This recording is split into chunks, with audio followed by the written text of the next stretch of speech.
Okay folks, so me, the aquarium, and the 4 fish all made it home safe from the big fish deal. Now that the tank's back and kind of settled in, I wanted to do one last video to kind of fill you in on the whole story of this tank and give you a really good look at it. That's coming up right after this.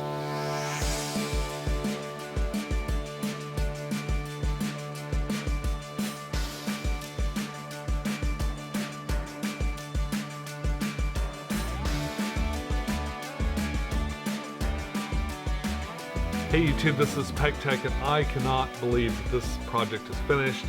The aquarium's just kind of sitting here in my home. Now I am going to move it. I've got it. When I came home, I just set it up someplace really quick until I can get some other stuff moved around. And there's a rule in my house at this point where one aquarium goes up, one aquarium goes down. So I'm taking down that little Wabi-Kusa aquarium that I had going before with the fluval speck. That's going to come back as something else a little bit later on. And this will probably take its place over there next to the guitars or something like that. It'll look great over there with the rest of the wood stuff. Now in this video, we're going to go forwards and backwards in time just a little bit.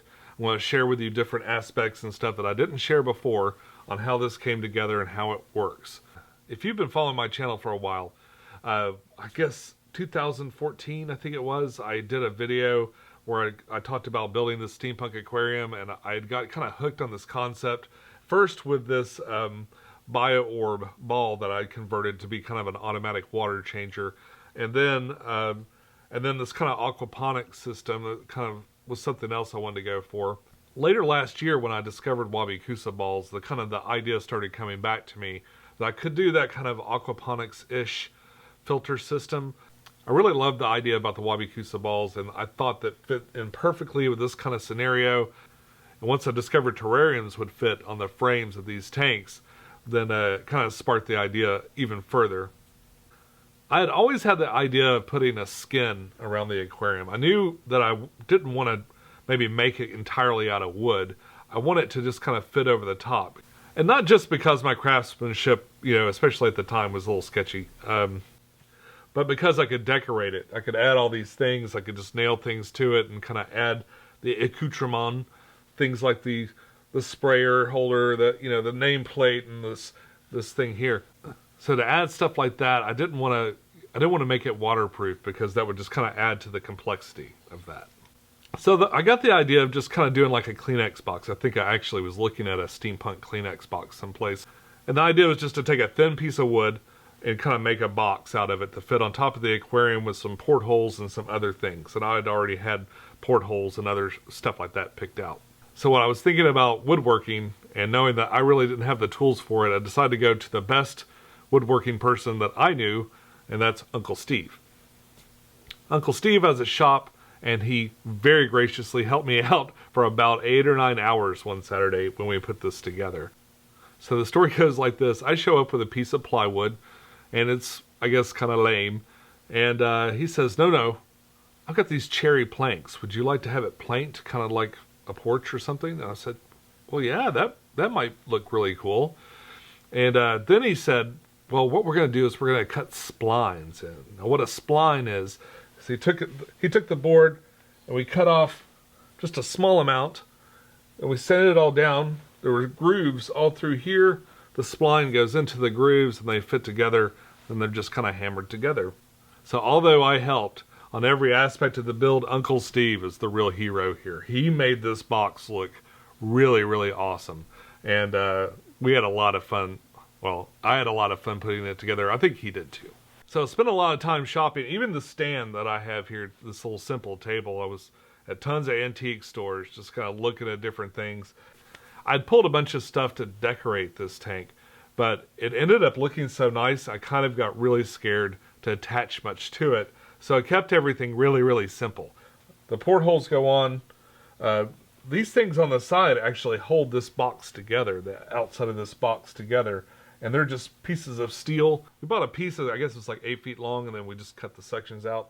This part here is called a ceiling medallion. It's what you put on top of a ceiling fan, and it's actually made of plastic. It's painted to look similar in color to these steel parts on the side. This nameplate I got on eBay. On the side there, that That brass contraption is actually for a bathroom, and it had a soap dish that I took off because it was a little bit too on the nose for what it was. And I replaced part of the bottom of the tool part so it'd be more of a cup, so the tools wouldn't just slip out of it. As far as the tools, those are dental tools, and I added in some Victorian scissors, Victorian looking scissors. They're not real. It was about $15 on Amazon, I think. This ended up taking a lot of time to figure out. It's the sprayer, it does work, works well, and this is how I made it. This top part was just a cheap mister that I found on Amazon, and this is a piece of it was a piece of hose I had from one of the water change kits. This was a bottle with a cork. I hollowed the cork out so this would fit like so. Actually, it fits a little better the other direction. And yeah, and a nice little spray mister. Now the regular misters and things that I saw would not fit in the cup holder, but this fits great, and it's a little bit higher capacity, so that's nice. Now I'm going to silicone this inside here since everything works really great, and just make it permanent. So if somebody decides to pick it up by this part, maybe it won't come apart. We'll see. Yeah, not bad. It's oozing out a little bit here at the bottom, but you won't see that. Now the road leading up to actually leaving for the convention, I had a lot of stuff to do, and I basically made a checklist with like 38, 39 things, and I just got things done. I did some light tests to figure out where I wanted the light bar. I soaked the Wabi-Kusa balls. These things were so huge that I had to soak them for days and days, and even I'd soaked them for probably 3 days, and they were still pretty tough to dig into. Another thing I had to consider about this tank is it had to be made to travel. So, and I wanted to at least make some of it there. So I got the idea to go up a day early and shoot a live stream putting together the Wabi-Kusa balls. So I could actually start working on the aquarium a little bit before you were able to get into the lobby and actually start to set it up. It's a pretty uneventful trip. It's actually a nice drive from Knoxville up here to really close to Washington, D.C., Gaithersburg, I believe it is. It's almost 11 o'clock here, and they don't start setting up till about, I think it's 4 or 5 o'clock is when the setup starts for the Aquarium Beautiful contest, where the Kraken Egg tank is going to make an appearance. I'm actually getting ready to do a live stream, and I'll probably start that here in a minute for the actual balls themselves, but I wanted to talk about some of the improvements that I made. The weather outside today is terrible. I mean, it is snowing like crazy. I mean, I guess it's nice because down south we haven't had a lot of snow this year, so it's nice to see some snow, and I'm just really, really glad I'm already here. I had a nice, relaxing morning, real expensive buffet that was kind of crappy. In fact, the hotel seems to be under construction.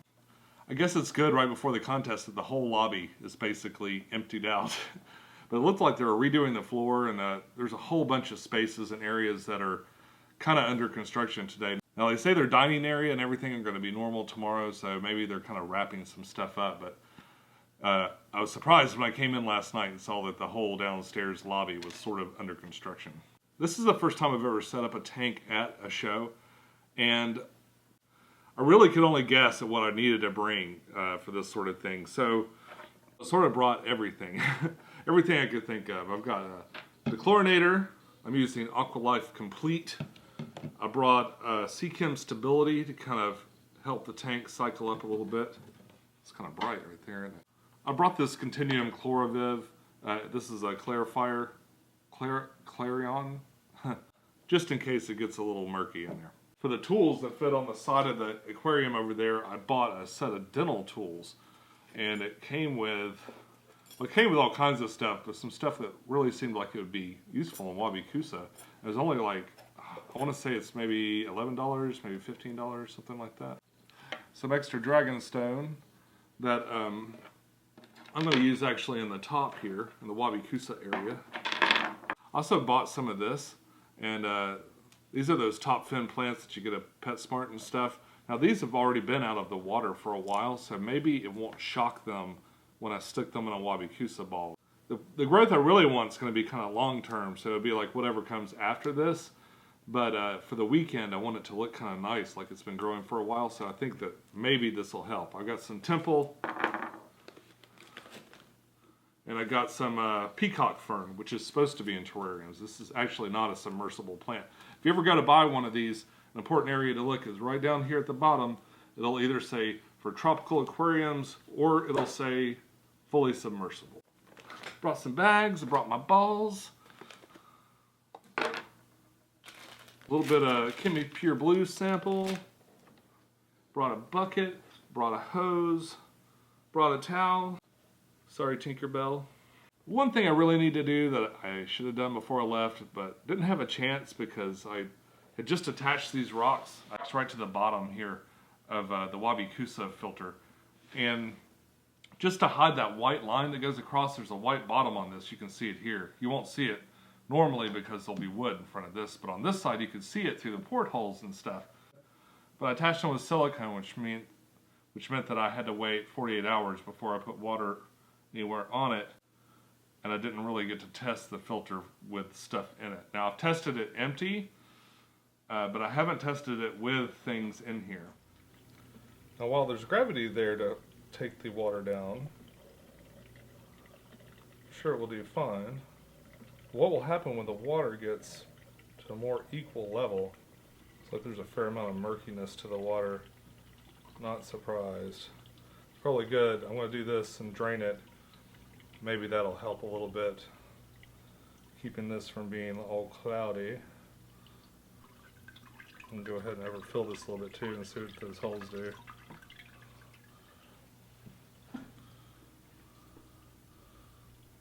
I'm not seeing much drip out of the back here. That's not sealed with anything, that hole in the bottom, so I guess that's a pretty tight fit.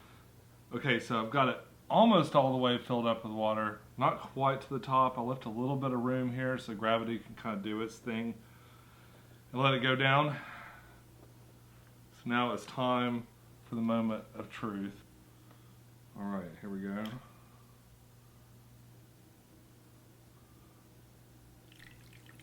Ooh, it's loud like that. We've got splashing right against the glass here. It's not quite going over or anything like that.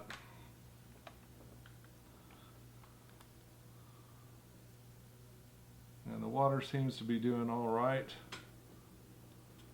Nowhere near the spillover level.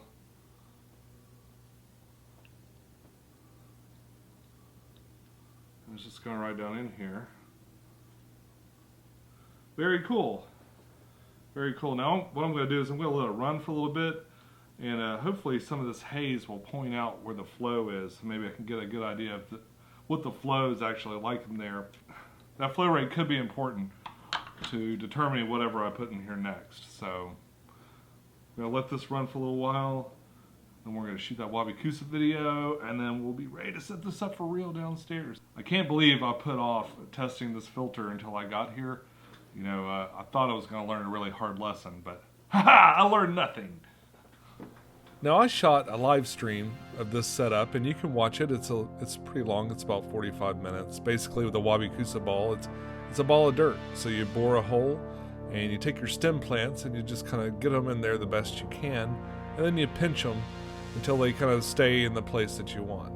And I did this over and over again. I had a bunch of different plants to insert, a lot more than the last time that I played with this. I made sure that I had plenty of plants of all different types, and just kind of made a little jungle inside of there. That was really the theme. I want it to look like a little rainforest right there in that top compartment. I even added in the Wabi-Kusa ball that I made in the summer. This one's actually been growing for quite a while inside the fluval speck, so it had lots and lots of moss on it and some already immersed growth and everything, and it's looking really good. When I smush them all together there, I get that little jungle effect, and then you add the terrarium, and it just looks really beautiful. It's for something that's going to filter your water, that's really a pretty gorgeous filter. I mean, it's so much nicer to look at than a hang on the back filter or anything else. I did add a few plants that I'm sort of experimenting with. That's some buse that I just put in there. Lots of different mosses. Came out great. Setting this tank up was kind of painful because I had everything up in my hotel room. I was on the 6th floor, probably as far away from the elevator as you can get. So I took the tank down in little pieces. I took the aquarium, which was now full of rocks and quite a bit of water, and the tray with the Wabi-Kusa balls and everything all together in one load. Then I came back for the wooden part and some of the tools. And then I came back for the electrical cord, the light, and the top. So I have made a lot of trips back and forth. And there was a really nice person setting up their aquarium next to me, and I begun to get really hot, and I took off my hoodie, and I discovered that there was this aroma. There were only 2 people that aroma could have been from, and looking at her, she looked a lot cleaner than me. You ever do that? You take off a jacket and you're like, woo, I've been exercising. So everything was kind of in good order and it was fine on its own. So I went back upstairs for one more quick trip. So I took myself a hobo bath, changed clothes, and went back downstairs a little bit more presentable. It was really exciting to be there and watch all the other guys setting up their tanks too, and kind of setting up mine alongside them.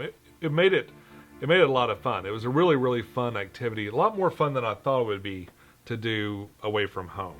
It's kind of like camping. You got this list of stuff, and if you've got it all, you have a great time. If you've missed some part of that, well, maybe not so much.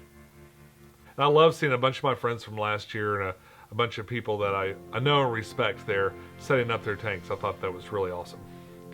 I barely had water in this thing for a couple of minutes when Rachel shows up with my fish. I got peacock gudgeons and put them in there. She also gave me a handful of Buse plants from her 150. And I shoved those in the corner between the rocks of the dragonstone, just kind of add a little bit of soft texture inside the aquarium.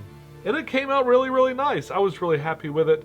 I'm going to show you all those tanks in a future video. It won't be in this video, but next video you'll see the rest of the aquariums at this show. Then of course the big day comes and I won. I got 2 blue ribbons, one for the nano tanks and one for the theme tanks. So that was amazing. That's the first time I've gotten a creative accolade in probably since high school, maybe? And my next goal is to get one for aquascaping. That's next. Getting the aquarium home was the next challenge, and after a brief walkthrough in the marketplace that they do at the end of the big fish deal, I began to break down the aquarium. I moved my car as close as I could. Now the plan was to grab the fish out of there with a net and then, you know, put them in a bag and then a cooler and then take them home that way. Unfortunately, all these rocks and the fact that there's basically a cave back there that now that this is planted is very difficult to remove and get to, it made it easier to just drain the tank down. So I drained it down about, I guess, probably 2/3 of the water I drained down. Just enough for them to kind of move around a little bit higher than the rocks on the bottom. And then I unplugged and disassembled everything and I put it in the car. Now the car's been running for about 30 minutes, so it's a little toasty in there. And that's important because it's about 20 degrees outside at this point.